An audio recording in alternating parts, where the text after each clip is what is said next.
Salut à tous, chères auditrices, chers auditeurs de Golasso TV. On est très heureux aujourd'hui avec toute l'équipe de vous proposer, presque un an après le départ de cette magnifique aventure, notre premier entretien. Et oui, les acteurs du football ont un peu plus de temps à nous accorder dû à ce confinement général imposé. Et donc aujourd'hui, c'est l'actuel entraîneur adjoint, Vítor Severino, adjoint de Luis Castro, l'entraîneur du Shakhtar Donetsk, qui nous a donc accordé un très long entretien de presque 2 heures sur d'innombrables sujets qui entourent à la fois le football portugais, mais aussi le football en général. On a parlé donc de la formation académique des entraîneurs au Portugal, du football de formation, aussi au Portugal, du monde professionnel, du championnat étranger qu'est le championnat ukrainien, mais aussi leur passage du côté de la première division portugaise, de la Coupe d'Europe aussi cette année, à la fois la Ligue des Champions et la Ligue Europa. On a aussi parlé de sujets plus globaux qu'est le jeu, qu'est la tactique, avec une discussion sur des principes, des idées, sur le modèle de jeu, la périodisation tactique, la nouvelle ère de la stratégie. On a aussi évoqué à la fin l'état de notre football portugais, à la fois notre football professionnel mais aussi notre football de formation. Voilà, on a évoqué plein de sujets et on tenait dans un premier temps à le remercier de nous avoir accordé autant de temps pour évoquer donc tous ces thèmes.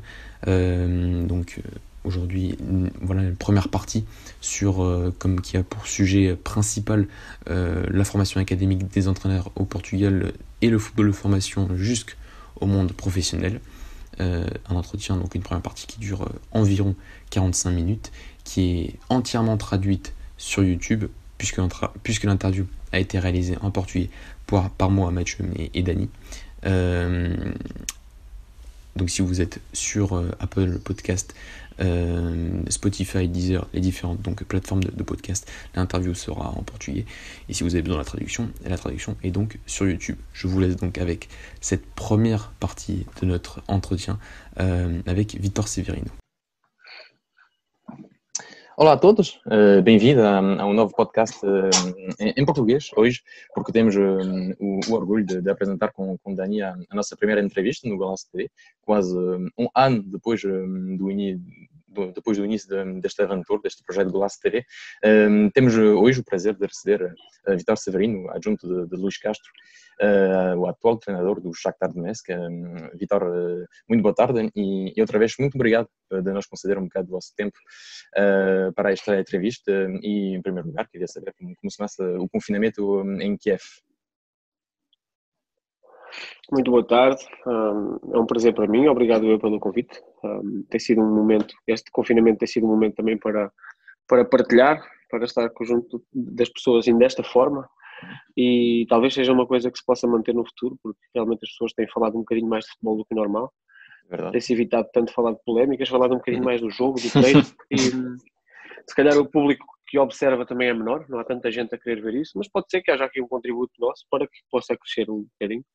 Por isso, muito obrigado pelo vosso convite. O confinamento está a ser vivido, eu julgo que da mesma forma que em todo o mundo, ou pelo menos que vocês, aqui em Portugal. Nós estamos em Kiev, chegámos da Liga Europa no dia 13, se não me engano, depois do jogo com o Wolfsburg, e fizemos ainda um jogo em Kiev no campeonato sem adeptos. Jogámos na Liga Europa sem adeptos e jogámos com o Zorya também sem adeptos no dia 15, e depois cheguei desse jogo a casa, jogámos em Zaparógia, numa cidade que fica mais ou menos a 1 hora daqui de avião, como quase todas as deslocações, e depois disso foi ficar em casa, basicamente, a aguardar notícias todos os dias, depois semana após semana a perceber como é que estava a situação do país, mas neste momento estamos a cumprir as regras que acho que toda a sociedade está a cumprir, digamos que em termos globais, que é ficar em casa, ter o máximo de cuidados, sair apenas para fazer aquilo que é necessário, e basicamente tem sido isso. Obviamente olhamos para nós e estamos numa situação estranha, porque o mundo mudou e mudou muito, e apanhou-nos a todos nós, ou quase todos nós, de surpresa, porque ninguém estava habituado a isto, de olhar para trás e estar há um mês ou há 5 semanas fechado em casa. E tem sido isso. Tenho aproveitado para estar com a minha família, porque tenho mesmo de estar com a minha família, também não há outra escolha, como é óbvio. Tenho ajudado a minha filha e suportado a minha filha, porque isto também mudou em termos, para quem tem filhos também é diferente, porque quem tem filhos está, como é o meu caso, ela está a ter isso da mãe, e portanto eu também tive que inventar um bocadinho esse papel, e é isso que estou a fazer em casa, a dar apoio à família, e à espera que isto possa passar, que o futebol possa recomeçar, sabendo que não é, obviamente para nós que gostamos de futebol, dizer que é uma prioridade às vezes é um bocadinho abusado, porque o mundo tem outras prioridades neste momento, há muita gente a morrer, mas também não podemos esconder que gostaríamos muito que o futebol voltasse e que pudéssemos ter jogos para observar e para viver o jogo, e quem trabalha no futebol obviamente que o quer fazer, tal como quem trabalha noutras funções quer voltar à sua vida normal, mas digo isto não no sentido de dizer que o futebol é prioridade, porque existem outras coisas mais importantes neste momento, mas acho que todos nós gostávamos que isto acabasse, que toda a gente pudesse passar por esta situação e que isto voltasse ao normal o mais depressa possível. E tinha uma pergunta, atualmente na Ucrânia, mas precisamente com o Shakhtar, quais são as indicações que vocês têm? Continua a ligar aos jogadores, a ter uma evaluação também a nível físico e mental com eles? Ou não? Sim, nós não... Sim, quando isto começou, aquilo que nós fizemos foi rapidamente perceber o que é que tínhamos, ou seja, em vez de começarmos logo a atuar e a enviar planos de treino para casa, quisemos perceber qual era o contexto. E porquê? Porque sabendo que temos 25 ou 26 jogadores fechados em casa, estão fechados em casas diferentes. Há jogadores que estão sozinhos, há jogadores que estão com filhos e que também têm de dar apoio aos seus filhos que estão em idade escolar. Há jogadores que têm um filho, há jogadores que têm 3 filhos. Há jogadores que moram em vivendas e que têm espaço exterior para fazer atividade física, e há outros jogadores que estão num apartamento. Há jogadores que são daqui, que são ucranianos e que estão com a sua família, portanto têm um contexto social diferente daqueles jogadores, por exemplo, que estão aqui e que não têm mais ninguém. Há alguns jogadores brasileiros que não têm ninguém, que estão sozinhos. E tudo isto é importante quando se vai preparar alguma coisa ou quando se vai organizar alguma coisa. Portanto, fizemos essa primeira parte da avaliação e começámos a tentar desenhar tarefas, programas funcionais que também pudessem ser um bocadinho ajustados à realidade de cada jogador que está fechado em casa. Neste momento continuamos a enviar esse tipo de indicações, dentro de todas os problemas que temos associados a isso, porque as condições não são as melhores, como é óbvio. Temos 2 momentos de contacto semanalmente com os jogadores em termos de trabalho, ou seja, o trabalho é orientado por um dos membros da equipa técnica, mas apenas 2 vezes por semana. No resto da semana eles treinam e enviam para nós o feedback que nós solicitamos, relativamente à forma como se sentiram após o treino. Há uma série de indicadores que eles enviam ao nosso preparador físico. E depois tudo é controlado em termos de planos de nutrição que são enviados individualmente para cada um dos jogadores, porque já sabemos que isso também é um problema nesta altura. O jogador passa mais tempo em casa, tem que comer de forma ajustada, porque o desgaste energético também é completamente diferente daquilo que ele tem no seu dia-a-dia, por muito que faça o plano que nós pedimos para eles fazerem. Então temos a cuidar nessas 3 dimensões: no tipo de exercício físico que fazem em casa, no tipo de consumo energético, digamos assim, ou de nutrição que eles têm em casa, e no feedback que eles nos dão a nós após cada um dos dias. Neste momento eles ainda estão em casa, mas agora estamos a preparar a próxima fase, que é, sem saber ainda em que data, quando é que podemos começar a fazer algum tipo de trabalho no campo, sendo que ainda com muitos cuidados, sem contacto físico, sem contacto qualquer tipo de espaço. É mais complicado, social, obviamente. Sim, é muito complicado, mas vamos tentar fazer passo a passo, perceber quando é que podemos, para além do trabalho que faz em casa, ir ao nosso centro de treinos, fazer algum tipo de atividade, mas com todos esses cuidados. Mas isso só vai acontecer quando existir, obviamente, um ok das entidades que regulam o país. Nós só podemos então regressar, nós só podemos voltar ao trabalho quando isto não é uma decisão só nossa, não é uma decisão da equipa técnica dizer, olha, nós queremos muito voltar a trabalhar. Obviamente temos que respeitar todas as indicações do departamento médico, as autoridades locais, e claro que é uma falta de respeito nós tomarmos uma decisão quando o país está todo em sentido contrário. E também temos de dar o exemplo, como é óbvio, por isso. A começar, mas vai ser um começar quase que fazer o que se faz em casa, mas fazer na relva. E neste momento faz muita diferença, porque esta parte social também foi retirada aos jogadores. Só o facto de sair de casa e de se poder ir a algum sítio, parece que estamos num mundo novo. Eu tive que ir ao centro de treinos há uns dias, e toda a viagem de carro até ao centro de treinos e eu chegar ali foi tipo uma explosão de energia interior que eu próprio não sabia que podia acontecer, porque depois de tanto tempo confinado em casa, é quase que sentir que afinal ainda existe um mundo lá fora e afinal as coisas ainda estão onde estavam. Mas lá está, temos que ser dados passos nesse sentido com alguma calma. Está bem. E por enquanto não tem nenhuma indicação de culpa da Federação Ucraniana sobre a possibilidade de regressar a jogar. Enquanto não, ainda não. Indicação não. O que sabemos é que as coisas estão a ser avaliadas semana após semana e estamos a aguardar. Mas indicação em termos de data nós ainda não temos, ainda não sabemos mesmo quando é que poderá ser retomado o campeonato. Os números de infectados são baixos, os números oficiais na Ucrânia são baixos, e o que é bom para nós, porque é um país de 40 milhões e tem números baixos para a sua população. As fronteiras foram fechadas muito cedo na Ucrânia, muito mais cedo do que noutros países. Talvez tenha sido uma medida, provavelmente terá sido uma medida que ajudou a isso. E as pessoas estão a respeitar, estão a cumprir, mas não temos datas ainda, infelizmente. Está bem, muito bom. Então, sobre a primeira parte da nossa entrevista e sobre o Vítor Severino, em primeiro lugar, queria falar um bocadinho mais sobre o início da sua carreira. Acho que nunca foi jogador profissional. Foste diretamente pela faculdade em Coimbra. O que é que pode nos dizer sobre as inspirações, porque privilegiar uma carreira universitário e também os primeiros passos na Académica Coimbra como treinador do Sub-17 até treinador adjunto do Sub-17 até ser coordenador da formação no clube da Briosa. Eu acho que o caminho foi um caminho. Eu no início, eu joguei futebol quando era miúdo e obviamente era apaixonado pelo futebol, como eu acredito que vocês também sejam apaixonados por futebol e certeza que o são. E acho que normalmente temos um percurso inicial que é semelhante. Todos nós queremos ser jogadores de futebol quando somos mais jovens. Quem gosta do jogo, se alguém lhe perguntar o que é ser, diz que quer ser jogador de futebol. E obviamente eu gostaria muito de ter sido profissional de futebol. Mas também percebi cedo que para jogar a esse nível que eu gostaria, que não existia qualidade suficiente. Fiz o meu percurso normal. Pronto, somos semelhantes nesse aspecto então. E até aos meus 18 anos joguei futebol federado, mas depois ao meu percurso académico normal, escolar, e entro na universidade. E quando entro na universidade passo a dedicar-me a 100% à minha vida académica. E tinha definido, gostaria muito de ficar ligado ao futebol e gostaria muito de ser treinador de futebol. Eu sabia isso porque também coincide mais ou menos com a altura em que, não todo o percurso, mas durante a minha entrada na faculdade e a minha licenciatura, existe aquele boom de treinadores, existe aquele fenómeno Mourinho, começa-se a falar muito da periodização tática, começa-se a falar do professor Vítor Frade.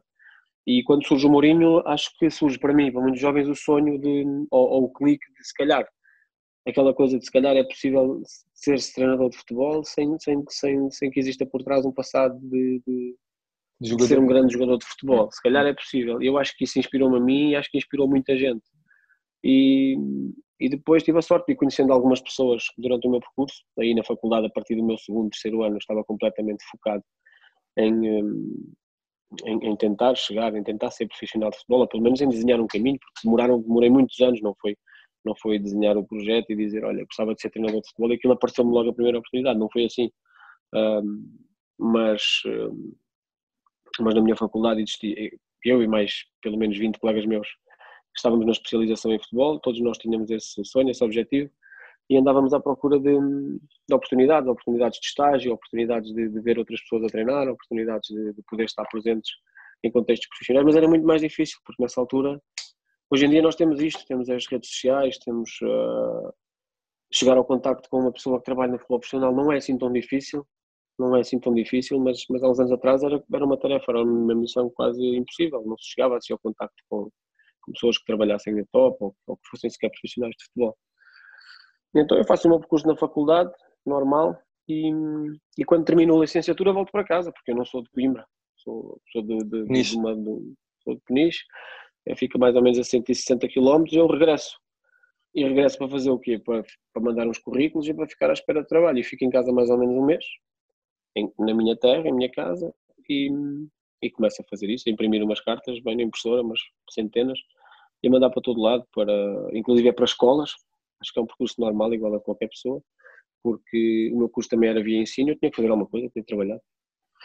E há um telefonema para me oferecer uma oportunidade de trabalho na académica, quase já no final desse período em que eu estava em casa e que estava a recomeçar o ano letivo.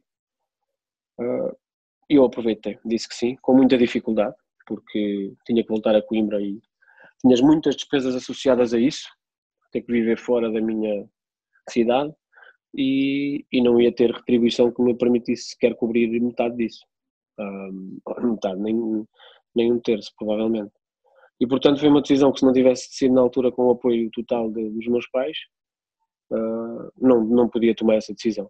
Mas com algum sacrifício foi possível e é aí que eu começo. É aí que eu começo, como o Matheus disse bem, como adjunto no Sub-17. Já tinha feito no ano anterior um trabalho na Académica, mas como estagiário, ainda estava na licenciatura.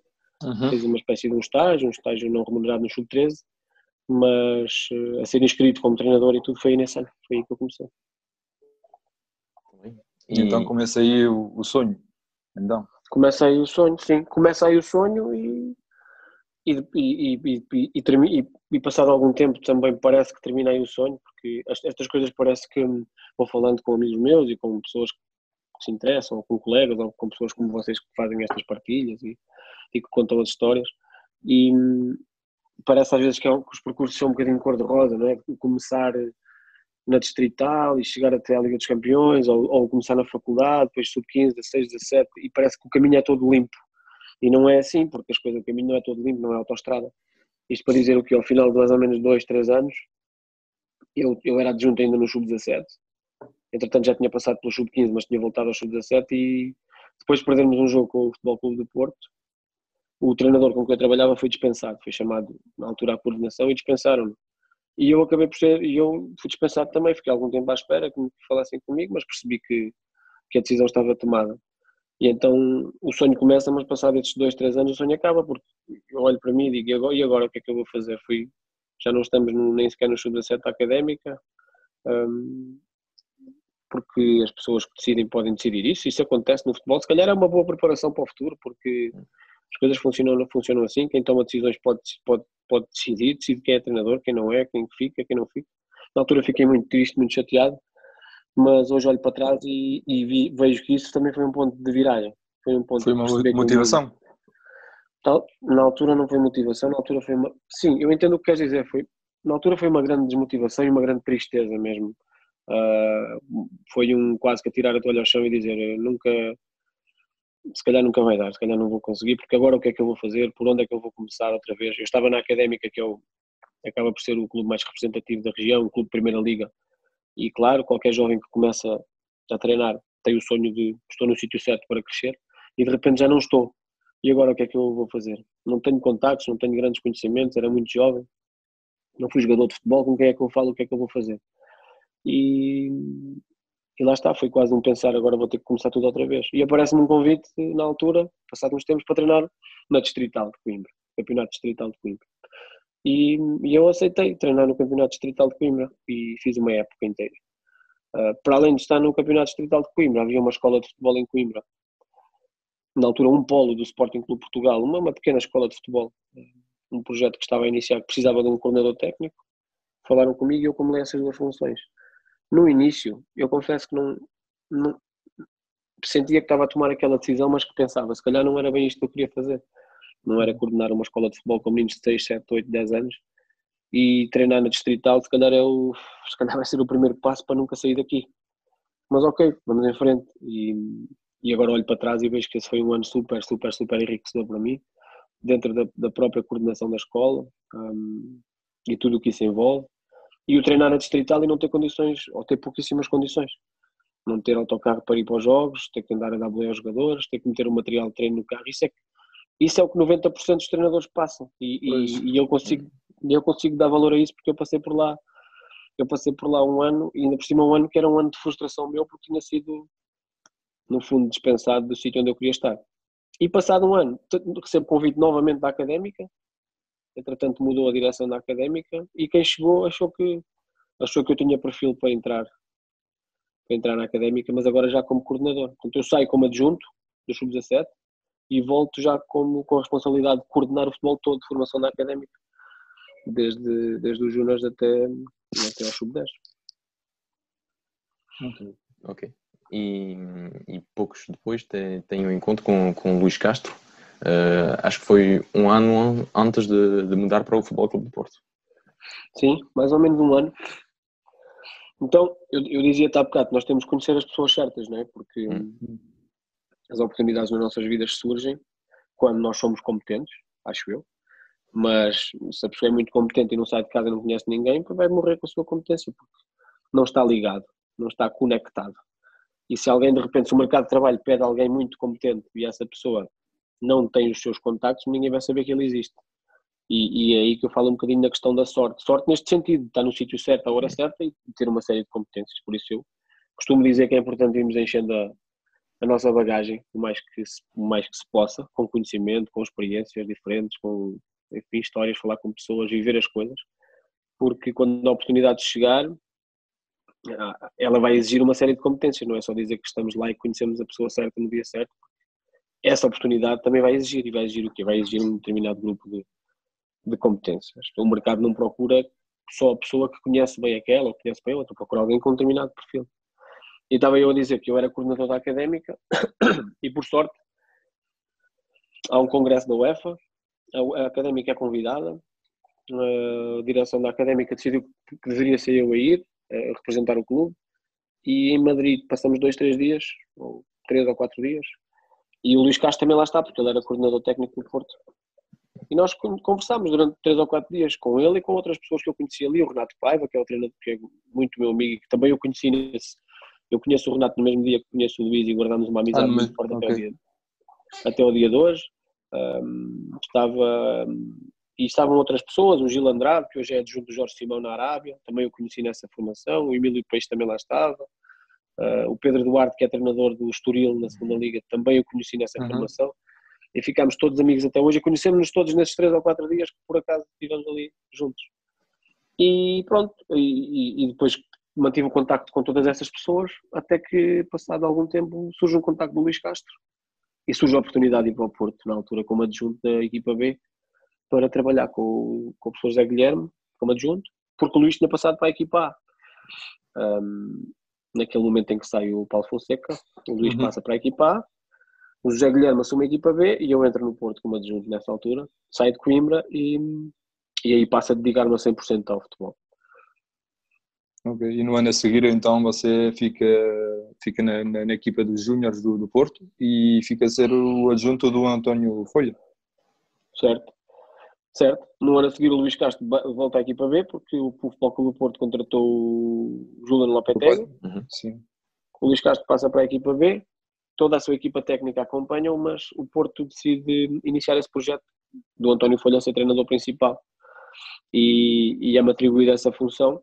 Eu conheço aí o Folha e trabalhei com ele 2 anos e alguns meses até sair para o Rio Ave como adjunto. E lá está o que eu vos dizia há bocado dos conhecimentos, dos contactos. Conheci uma pessoa também no início da sua vida como treinador principal, também fizemos uma amizade boa que mantemos hoje e foi basicamente isso. E neste momento, quando afinal chega na equipa dos Júniores, qual é o projeto afinal da direção para os Júniores? É tirar o máximo dos jovens para chegar à equipa B e depois aumentar? Sim, um projeto de formação no Futebol Clube do Porto, obviamente que passa por aí. Os jogadores júniores no Porto já são jogadores, quase todos eles, profissionais. Ou se não são profissionais, são jogadores que estão à porta do profissionalismo. São jogadores que o objetivo ali é retirar rendimento. Na altura havia muito até a frase, ou o lema, ou o princípio de se dizer um plantel, 3 equipas. Que era termos a equipa de júniores, a equipa B e a equipa A como 3 polos fundamentais em que o objetivo era fazer os jogadores crescerem e desenvolverem-se para poderem chegar à equipa A. E claro, fazíamos isso com um determinado conjunto de normas, de princípios, procurando uma determinada forma de jogar e com rendimento, obviamente. O objetivo ali também era sermos campeões nacionais, não vou escondê-lo. Não passa pela cabeça de quem está no Futebol Clube do Porto, uma equipa de júnior, não ter esse objetivo. O objetivo, obviamente, é ganhar o título, porque estamos num escalão onde se procura rendimento, claramente, mas passaram por nós, posso dizer alguns nomes e vou-me esquecer de muitos, de certeza absoluta, mas o Diogo, o guarda-redes, trabalhou connosco 2 anos, ainda era ele juvenil, o Dalot trabalhou connosco, o Diogo Leite, o Diogo Queiroz. Levi Faustino também não? O Levi Faustino não trabalhou comigo nos Júniors, mas eu fui treinador dele no Sub-14 e no Sub-15, tal como do Rodrigo Valente, que é da mesma geração do Levi. Eu posso dizer muitos mais. O João Neves na equipa veio connosco. Chegou até a ver o Félix, não? Antes da sua ida? Porque quando você chega, ele ainda está no Porto. Sim. Ele ainda está no Porto, mas ele estava na equipa do Bino, na altura, junto no Sub-17. Ou com o Mário Silva no Sub-16. Eu acho que ele estava no plantel Sub-17 e no ano a seguir ele vai embora. Eu lembro-me dele ir embora, eu não o conhecia, ou seja, ele não era meu jogador, conhecia-o, mas eu não era treinador dele. Estava ele e o irmão dele, eram os dois atletas, eram os dois jogadores do Futebol do Porto e saíram os dois no mesmo ano. E neste momento, há alguma noção que ele tem uma coisa a mais com os outros jogadores? Ou não? Nem por isso? Sim. Neste momento. O João é um jogador fantástico, acho que está fora, acho eu que toda a gente concorda. Depois a discussão do valor de passos, e são discussões que não são para mim, são discussões. Sim, mas estou a dizer na altura, no Porto, dentro da estrutura. Na altura, é assim, tal como houve a questão do João Félix, houve a questão de outros jogadores que estavam no Futebol Clube do Porto. O mercado, entre aspas, acaba por ser agressivo. Um jogador que, quando está em determinada idade, é um jogador que já tem contrato. E há ali coisas que não se podem contrariar. Eu não conheço o processo a fundo, sinceramente, nem mesmo que eu conhecesse também não seria muito coerente da minha parte estar a falar sobre isso, mas as pessoas que estavam no Futebol Clube do Porto, em conjunto com os pais, terão tomado uma decisão que eu acho que partiu do jogador, de sair, em função de outro tipo de oferta que lhe apareceu na vida, mas era um dos jogadores talentosos que o Futebol Clube do Porto tinha, ele e outros jogadores que por lá passaram, e que felizmente está a fazer uma grande carreira, felizmente para ele, infelizmente para o Futebol Clube do Porto, que não conseguiu na altura aproveitar o talento todo dele e ele acabou por sair de lá, mas enfim, aconteceu com o Fábio, por exemplo, sair do Futebol Clube do Porto, ir para o Benfica e regressar ao Futebol Clube do Porto e agora está na equipa A. São coisas que acontecem e depois nós não podemos dizer que foi alguém que viu, ou foi alguém que não viu, ou foi alguém que achava que o jogador não era bom. Não, de certeza que ninguém lá dentro dizia que o jogador não tinha qualidade. E você acha que é um problema? Essa coisa de, nesta idade, ir buscar um jogador, por exemplo, ao Porto, ao Sporting, ao Benfica, nesta idade se calhar não era melhor ter o seu espaço, ir buscar mesmo só dentro das regiões, porque nesta idade se calhar é um bocado complicado para esses miúdos. Sim, eu entendo. Depois tem a ver com a questão da própria legislação que existe, não é? De forma é que isso está protegido ou não. Há países onde isso está, a partida está salvaguardado, não é? Onde não pode acontecer esse tipo de contratações, digamos assim. Mas, por outro lado, também tem que o jogador, acho eu, ter liberdade suficiente dentro do seu núcleo familiar para tomar decisões e, portanto, nós temos que ficar sempre aqui um bocadinho no meio caminho de que forma é que não se pode condicionar a decisão dos pais, porque às vezes neste caso estamos a falar de menores de idade e, portanto, o núcleo familiar é absolutamente importante na tomada de decisão. Acho que as coisas têm que ser feitas com coerência e acho que também tem que existir liberdade de escolha por parte dos pais e por parte dos jogadores. E depois tem que existir um mínimo de escrúpulos por parte de quem dirige, como é óbvio, porque os clubes aqui têm responsabilidade e as pessoas que estão nos clubes têm responsabilidade e devem tomar esse tipo de decisões respeitando ao máximo aquilo que é a criança, porque nós nestes casos, ou o jovem adulto, estamos a falar muitas vezes de crianças que migram de clube para clube em idades muito baixas. Ok. Jogão, não é? E então nunca foi o adjunto de Luís Castro no Porto B? Não. Eu só trabalhei como adjunto do Luís Castro no Rio Ave. Sim, e ainda começo o percurso na Primeira Liga, no Rio Ave, depois o Chaves, o Guimarães. Sobre esta experiência na Primeira Liga, e também os primeiros passos como adjunto do Luís Castro, como foi? Então, eu estava no Futebol Clube do Porto no Júniors com a Folha, como já falámos. No primeiro ano foi um ano muito bom para nós. Fomos campeões nacionais e acho que fomos campeões, não só ganhámos, como ganhámos a jogar bem, na minha opinião. Foi um ano fantástico até desenvolvimento de jogadores. Mesmo na Youth League fizemos um bom percurso, acabámos por ser eliminados pelo Anderlecht, mas fizemos um percurso bom. Também eliminámos o Real Madrid logo após a fase de grupos. Saíram dali jogadores de elevadíssima qualidade. No segundo ano, à semelhança do primeiro, foi um ano muito bom. Voltámos a ser campeões nacionais. E no terceiro ano a época estava a começar quando o Luís Castro saiu da equipa B, decide assumir o projeto do Rio Ave e me convidam. E eu estava com o António Folha nos Júniors, aceitei, obviamente depois de conversar com o António Folha e conversar com o Luís Castro e deles terem conversado um com o outro e com o Floco do Porto. E assumimos o Rio Ave, a Primeira Liga, e era uma aventura para nós, porque o Luís estava, digamos que o Luís Castro esteve muito tempo como diretor da formação do Porto, depois reativa essa função de treinador na equipa B do Porto e volta à Primeira Liga, porque ele no início da carreira dele já tinha tido uma experiência na Primeira Liga, em Penafiel.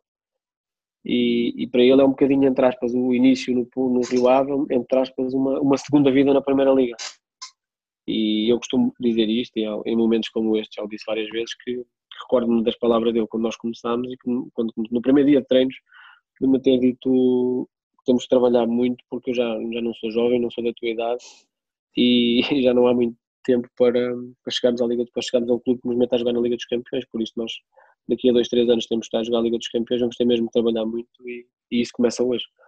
E foi um desafio, foi um desafio para mim até o dia de hoje, porque conseguimos ter sucesso dentro daquilo que é o contexto de cada clube, como é óbvio.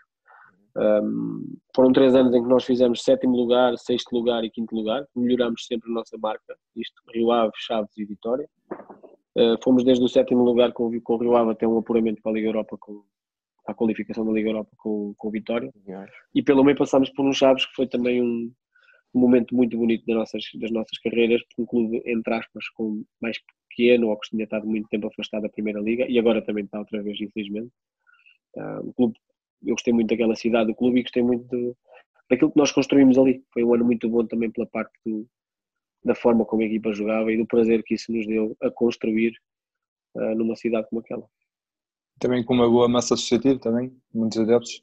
Sim, muitos adeptos, muitos imigrantes que apoiam muitos imigrantes. Aqueles meses de julho, agosto, a cidade parece outra cidade, acho que deve triplicar ou quadriplicar o número de pessoas, são pessoas que gostam muito do desportivo, que vão ver os jogos. Nós temos logo no início, nesse mês, felizmente, porque as pessoas gostam disso e pessoas que estão fora. O Chaves tem muitos adeptos. Quando digo que tem muitos adeptos, nós temos que falar do contexto português, não é? Porque as pessoas começaram a ficar entusiasmadas e começaram a ir cada vez mais ao estádio. Infelizmente, nós dizemos que tem muita gente no estádio em Portugal. Para a maioria dos clubes, se tiver 5, 6 mil pessoas, dizemos que tem muita gente, e isso é pouco. Porque nós chegamos a Guimarães e Guimarães tem no mínimo 15, 16, 17, no mínimo. E se começam a ficar entusiasmados, tem 20, 21, 22, por aí fora. E aí não há outro clube como a Vitória nesse aspecto. Não existe outro contexto como aquele. Mas em Chaves era muito bom sentir isso, porque é uma cidade que fica no norte, afastada de tudo o que é central, às vezes um bocadinho esquecida pelo país, e notava-se esse orgulho das pessoas de verem que o seu clube jogava bem, que conseguia ter boas exibições contra grandes clubes com outro tipo de poder. E há bocado eu já disse, e agora já me recordo o que é que ia dizer, que foi no mês de agosto conseguimos ter um jogo com o Benfica e eu notei a alegria que foi. Nós podemos ter um jogo grande em Chaves, foi uma alegria enorme na cidade, esgotaram os bilhetes todos no momento, porque receber ali um clube como o Benfica, como o Porto e como o Sport, depois de tanto tempo afastados da Primeira Liga, embora no ano anterior eles tinham estado na Primeira Liga com o Jorge Simão e depois com o Ricardo Soares, mas as pessoas ainda estavam a viver aquilo um bocadinho de o Chaves está na Primeira, o Desportivo está na Primeira. E eu vivi um bocadinho isso, dos imigrantes, das pessoas que estão longe, com as famílias, a corrida à loja, a comprar os equipamentos, quando saiu a camisola, esse tipo de coisas mais puras, digamos assim, do futebol. Eu vivi isso em Chaves e foi um ano muito, muito, mesmo muito feliz para mim.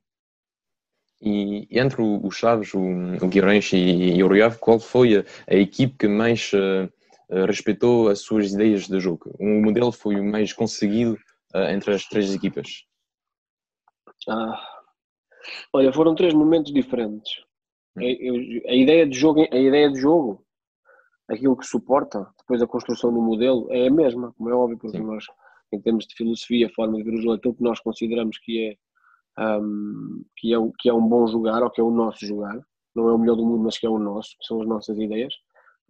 Essa, digamos que é a semente de todo o que é o processo que nasce a seguir. Só que depois a zona onde se planta a semente é diferente, porque em Vila do Conde o Rio Ave é um clube que tem uma determinada estabilidade na Primeira Liga é um clube que tem um determinado passado e que tinha determinadas conquistas num passado recente e até com uma equipa sempre a jogar com alguma qualidade, mas que normalmente não tem adeptos no estádio, ou que tem pouquíssimos adeptos no estádio, infelizmente, que é também um clube de gente muito boa e uma cidade de gente boa, mas infelizmente tem pouca gente no estádio, era uma coisa que me deixava alguma tristeza. Mas nunca nos sentimos desrespeitados nesse sentido de sermos pressionados para jogar ou não de uma determinada forma, porque as coisas, sabes que o que valida depois qualquer processo são os resultados, como é óbvio. Eu vou-te dar 2 exemplos, e o Guimarães, o Vitória fica aqui no meio, que é, nós chegamos ao Rio Ave para substituir o Mister Nuno Capucho, há mais ou menos a 10ª jornada, nós entramos à 11ª. Nós chegamos e ganhamos, nós ganhamos 3 ou 4 jogos seguidos. Ora, tudo o que vem dali para a frente começa a ficar validado, não só nos olhos de quem vê, como adepto, mas também nos jogadores. Ou seja, é muito mais fácil trabalhar um processo em cima de momentos de sucesso, ou de fazer alguém acreditar em alguma coisa quando se ganha. E, portanto, se calhar aí foi o mais fácil. Eu acho que o projeto do Rio Ave, para nós foi o mais fácil, foi o mais que teve mais fluidez. Nós chegámos, apresentámos aquilo que queríamos fazer e imediatamente começámos a ganhar, nem sempre jogando da melhor forma e nem sempre jogando da forma que nós queríamos fazer daí para a frente, mas isso ajudou a validar. Foi uma ajuda muito grande. E agora o projeto em Chaves, o segundo ano em Chaves, após Rio Ave, nós começamos e nos primeiros 5 jogos perdemos 4 e empatamos 1. A história é completamente diferente. Nós temos a mesma ideia, adaptamos ao contexto, adaptamos à cidade, ao clube, etc. e tentamos montar o nosso modelo para aquela realidade, mas não ganhamos a ninguém. Temos 1 ponto em 5 jornadas. E o que é que começa a acontecer? Desconfiança, os adeptos começam a assobiar a equipa, cada vez que a equipa tenta fazer um passe recuado, ou cada vez que a bola andava para trás, os jogadores eram assobiados, cada vez que havia mais de 4 ou 5 passes seguidos, ou que a bola não era lançada, ou que não havia um cruzamento, ou que não havia uma bola na área, os jogadores começavam a ser assobiados, e depois por isso é que eu digo que o outro teve mais fluidez, este foi muito mais difícil, este exigiu muito mais de nós, exigiu muito mais dos jogadores, mas aqui é que entram as tuas convicções, as tuas crenças, e a tua capacidade de refletir e de pensar, nós estamos a perder porque jogamos desta forma, ou nós não estamos só a perder porque jogamos desta forma, estamos a perder por uma série de coisas, e temos de refletir, pensar, ajustar e tomar decisões. E as decisões que nós tomamos não passaram nunca por passar de uma ideia de jogo de envolvimento, de construção, de querer ter a bola, para uma ideia de jogo, de começar agora a jogar mais baixo e bater a bola na frente. Nunca fizemos isso.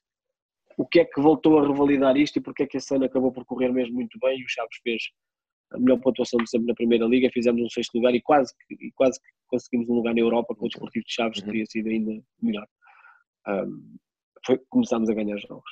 Portanto, nós somos todos apaixonados por uma determinada forma de jogar A ou B, mas aquilo que valida as coisas são os resultados e não há como fugir a isso. Futebol é rendimento. Agora, ninguém nos pode obrigar a gostar de jogar mais de uma determinada forma ou a não perseguir ou a não ser apreciador de uma determinada componente estética do jogo. Isso tem a ver com as nossas convicções. E nós também não fazemos só para ser bonito e só porque achamos que é esteticamente agradável, fazemos porque temos a convicção que é a melhor forma de valorizar o jogo, valorizar os jogadores. Valorizar o jogo e valorizar os jogadores, e porque achamos que é o caminho, para nós é o melhor caminho para se conseguir ganhar jogos. Mas como é que se motiva um jogador, o grupo de jogador, que estão a querer colocar um modelo de jogo, uma filosofia, e vocês acham que é a melhor forma de resultar, de ter um bom futebol, e se os resultados não seguem, como é que o jogador pode... Como é que vocês conseguem... não sei como dizer. Sim, eu entendo. Estás a entender? Sim, ter o jogador a entendo. seguir as ideias, sempre. Não Claro, deixar... sim. Esse é finalmente. Esse é o grande desafio, esse é o grande desafio do treinador, é esse. Porque como é que se convence alguém de que este é o caminho, se este caminho aparentemente não está a ter resultados? Uhum. Esse é o grande desafio. Agora a questão é, se nós olharmos e se nós analisarmos as coisas só do ponto de vista quantitativo e que vocês vão dizer, ok, mas um clube como o Chaves tem que olhar para as coisas assim porque tem que fazer pontos e tem que fazer pontos o mais depressa possível para tentar assegurar o lugar na Primeira Liga. mas nós não olhamos só para as coisas dessa forma. E quando analisamos as coisas, e quando analisamos um jogo, e quando desmontamos uma análise e uma reflexão, há uma série de aspectos que têm que ser considerados. E nós temos que os fazer passar ao jogador. E depois, a capacidade que um treinador tem de fazer o jogador se apaixonar por uma determinada forma de jogar também tem muito a ver com o treinador. Se o treinador souber comunicar, souber apresentar conteúdos e souber fazer ver aos jogadores que não é por estarmos a jogar desta forma que estamos a perder, ou seja, não é por queremos ter mais a bola, não é por queremos construir a partir de trás, não é por querermos utilizar o passe recuado como alguma coisa que nos faça ganhar espaço à frente, não é por termos mais posse de bola com o adversário que estamos a perder, porque depois chegamos ao ridículo e dizer, vocês estão a perder porque jogam assim, querem ter mais bola, querem ser o Barcelona quando são os Chaves, etc. E essa crítica é uma crítica que para mim não faz sentido, porque, olha, vou-vos dar um exemplo, os Chaves nesse ano foi a equipa que no final do ano, de todas as equipas da Primeira Liga, era a que tinha a eficácia do passe mais elevada, o que é uma coisa que normalmente não acontece. Normalmente quem tem esse tipo de... Isso é no número que não quer dizer absolutamente mais nada, só quer dizer isso, eficácia do passe, nada mais do que isso, mas o Desportivo de Chaves era a equipa que tinha esse número mais elevado. E é um bocadinho uma consequência da forma como nós queríamos jogar e da forma como nós queríamos treinar. E claro, mas depois não vive sem resultados. Eu falei de um processo de 5 jogos e tu perguntaste, e como é que vocês conseguiram continuar a motivar? Claro que foi uma tarefa dura da nossa parte, fazê-los acreditar naquilo. Na verdade nunca tivemos problemas com os jogadores, foi um grupo de profissionais muito bom e que na verdade sentimos que desde o primeiro dia que queriam jogar assim e que se sentiam mais valorizados jogando da forma que nós queríamos jogar, de assumir o protagonismo, de querer ter a bola, de querer jogar mais no meio campo do adversário, de querer pressionar alto, de jogar com muito espaço nas costas da nossa linha defensiva. Eles estavam satisfeitos com isso, mas depois aquilo que faz a diferença é que ganhamos um jogo. Nós ganhamos um jogo em casa, temos uma exibição, jogámos da mesma forma que jogámos nos últimos 5. Eu também não vou dizer que nos últimos 5 jogos, naqueles primeiros 5 tivemos sempre azar e que fomos sempre a melhor equipa, não, mas tivemos bons momentos. E de repente ganhamos um jogo e há ali um clique. E quando existe esse clique, as coisas que parece que acontecem por magia. E de repente passa a fazer tudo sentido. E de uma época que começa nas primeiras 5 jornadas com alguns assobios para a equipa quando passava para trás, terminamos numa época em que os adeptos aplaudiam a equipa e que eu sei que os adeptos da cidade de Chaves se sentiam orgulhosos da própria crítica positiva que existia à equipa e o impacto que isso teve e da época que o Desportivo de Chaves fez. Ok. E depois, logo a seguir, vem o convite de Guimarães. Não, de Guimarães, sim. De Guimarães, logo a seguir. E, finalmente, mesmo se não é para a maior parte da gente um dos grandes, finalmente tem um grande também, não é mesmo? Porque tem muitos adeptos, tem uma pressão enorme e se calhar até foi a melhor preparação, se calhar, para chegar depois ao Shakhtar, não? Sim, sem dúvida. O Vitória é um clube especial, é um clube com uma dimensão muito grande, é um clube com adeptos como eu nunca vi em Portugal. Não dá para explicar, nós vamos vendo, vai-se percebendo o fenómeno, vê-se jogos na televisão, vê-se os adeptos do Vitória na bancada. Para nós, quando surge o Vitória, é claramente um passo em frente para nós, porque pela dimensão do clube, pela dimensão dos adeptos. Os adeptos do Vitória são adeptos muito especiais. O ambiente que se vive no estádio do Afonso Henriques é um ambiente muito especial e é um ambiente que não dá para... É difícil de explicar porque quando se vive aquilo percebes que é um mundo à parte. A forma como o adepto do Vitória vê o seu clube, a forma como o adepto do Vitória se orgulha das suas cores, da sua camisola, do seu estádio, a forma como o adepto do Vitória educa os seus filhos, aquilo é um mundo completamente à parte, que infelizmente não existem mais cidades em Portugal, porque seria bonito ter mais ambientes como aquele. E é um ambiente tão fantástico que eu próprio, quando vou a Portugal e quando tenho a oportunidade de ver um jogo, gosto de ver um jogo ao estádio, mas como adepto mesmo, ver o futebol, enfiar-me na bancada e estar ali com amigos a ver o futebol, porque marcou-me bastante. E tu perguntaste se foi um passo importante para depois chegarmos ao Shakhtar. Sim, eu acho que sim. Basta olharmos para... O Vitória tem essa grandiosidade. Basta olharmos para os últimos treinadores que passaram no Vitória e ver onde é que chegaram. O Rui Vitória ganhou muitos títulos no Benfica e está neste momento na Arábia. Sérgio Conceição está no Futebol Clube do Porto. O Pedro está na Grécia. O Pedro Martins está na Grécia e também a jogar um contexto de Liga dos Campeões. O Paulo Sérgio treinou o Vitória e depois treinou o Sport, está agora a treinar o Portimonense. O Vitória tem isso, tem essa capacidade de projetar os seus treinadores, porque é um clube enorme. Para nós foi um passo. E atualmente também com o Ilvier também, está a fazer uma boa. Atualmente está a fazer um bom trabalho, já não é surpresa para ninguém, porque já tinha feito noutros anos, e principalmente no ano passado, no Moreirense. Aliás, o nosso grande rival pelo acesso ao quinto lugar foi o Moreirense. Nós ganhámos o último jogo em Moreira de Cónegos e passámos para o quinto lugar. Foi na última jornada que assegurámos o quinto lugar. Foi uma época muito, muito difícil para nós, mas acabou por ser uma época bonita, nesse aspecto de ser difícil e de ser até à última. Tivemos emoção até à última jornada, para atingir os nossos objetivos. E foi um ano marcante para mim, que me permitiu também hoje estar aqui, pela grandiosidade do Vitória e por tudo aquilo que conseguimos fazer, não só na Vitória, mas para trás. Nós sabemos que quando a decisão passou por contratar o Luís Castro, tem muito a ver com a forma como nós colocámos as nossas equipas a jogar, e isso não aconteceu só na Vitória, ou se calhar até aconteceu mais, ou foram mais apreciadas do ponto de vista estético as épocas do Chaves e as épocas do Rio Ave do que a época da Vitória, porque lá está, como dizíamos no início da conversa, a ideia pode ser a mesma, mas o contexto é diferente, logo o próprio modelo de jogo é diferente e as coisas não nascem exatamente da mesma forma.